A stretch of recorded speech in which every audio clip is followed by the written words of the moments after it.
Assalamualaikum warahmatullahi wabarakatuh. Kali ini saya akan membuat sebuah video mereview sebuah knalpot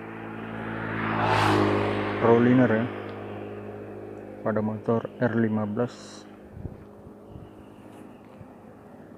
Ini dia knalpotnya.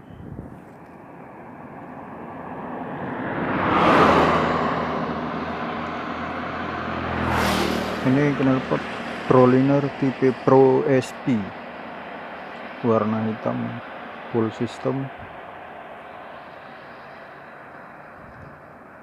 dipasang pada motor R15 P3.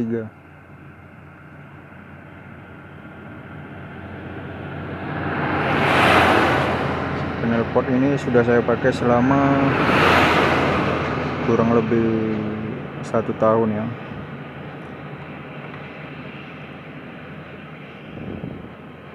Langsung saja mari kita dengarkan.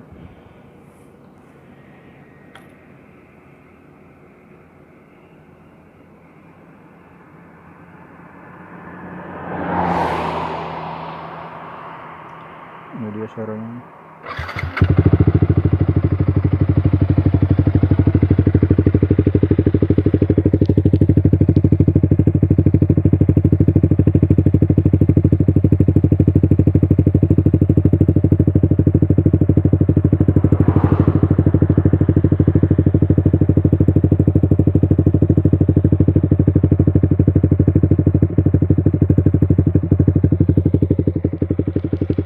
Sebenarnya dia tidak pakai bracket ya, karena